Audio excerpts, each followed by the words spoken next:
Welcome to the virtual Artful Bodies tour of the Worcester Art Museum. I'm Katerina Teves, and I'm a student at the College of the Holy Cross. In this section of the tour, I'll be talking about St. Catherine by Giulio Cesare Procaccini. Before we jump into Procaccini's painting, let's talk about the subject, St. Catherine. St. Catherine of Alexandria was born in the late 3rd century and martyred in the early 4th century. Born into a family of pagan tradition, she eventually converted to Christianity and became a fervent advocate. She was an exceptionally bright and articulate person, and was known as a scholar. She confronted Emperor Maxentius about the persecution of Christians. Unfortunately, he was not moved, but instead sentenced her and everyone she helped convert to death. Initially, St. Catherine was tied to a spiked wheel, but while she was in it, she was rescued by divine intervention, some say by a lightning bolt from heaven, and the spiked wheel was broken. However, this didn't stop Maxentius, and St. Catherine was later beheaded. Now that we know the saint's backstory, let's move on to the painting. Let's take a closer look at the painting. Procaccini portrays St. Catherine in a dramatic scene, at the moment she has been freed from the spiked wheel. By doing so, he emphasizes the mysteriousness and power of heaven and captures the saint in a moment of wonder, vulnerability, and ecstasy. Like many other Baroque painters, Procaccini uses dramatic lighting to emphasize and illuminate St. Catherine. The light seems to come from above. The viewer's gaze is directed up at St. Catherine's. We see the glimmer of light reflected in her eye as she looks up. In using dramatic lighting, Procaccini directs the viewer's attention to the saint and the heavens. St. Catherine has just been saved by divine intervention from the spiked wheel. It is a physical proof of God's powerfulness.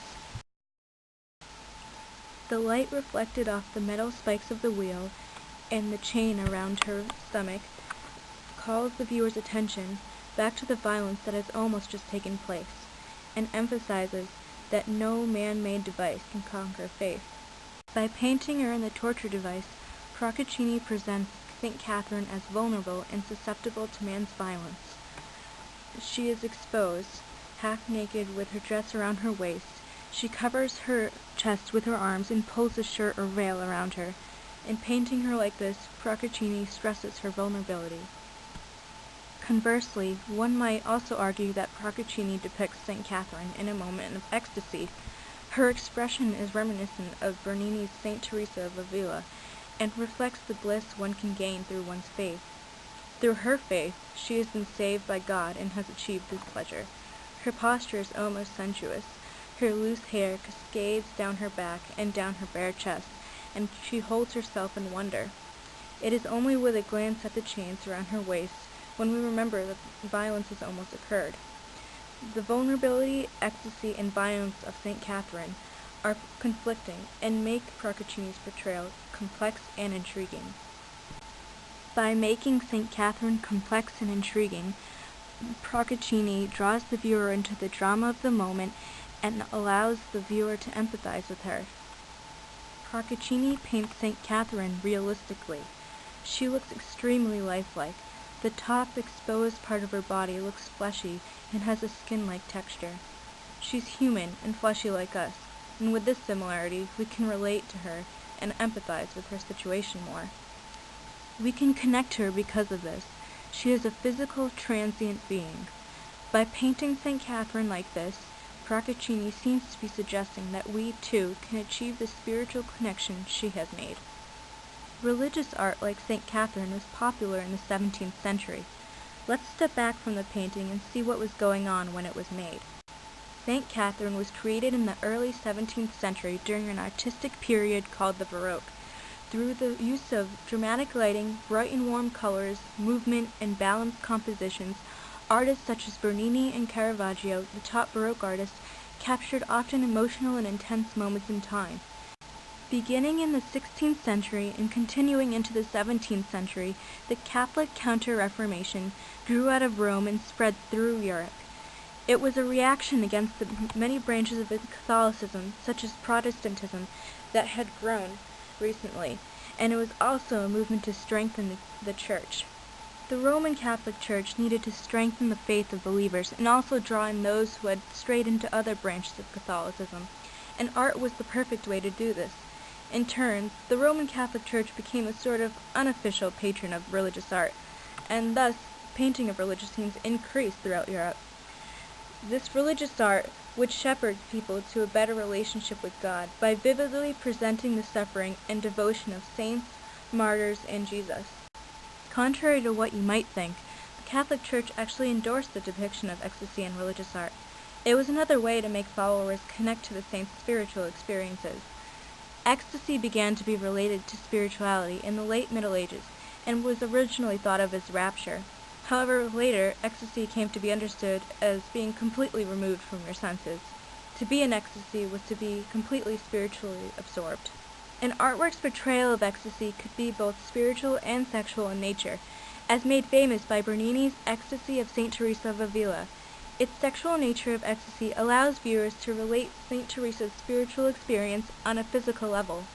Like with St. Teresa, some might interpret St. Catherine as having an expression of ecstasy. This would make her more of a physical being and allow followers to connect with her experience more. This is how people might view this painting back then. But what about modern perspectives? When I first saw St. Catherine, the first word that came to my mind was sensual. It was the way she holds herself in the painting that caught my attention. However, I began to see her more complexly when I recognized the violent situation she was potentially in. My personal response led me to think about the portrayal of ecstasy in religious art and what role religious art plays today in the 21st century. When I asked other people what they thought of ecstasy in religious art, most of them replied that they were not completely comfortable with it. When I asked them what role they thought religious art has today, they all agreed that it is less influential than it was in the past, and that people are less religious and more liberal today. But how do past and present connect?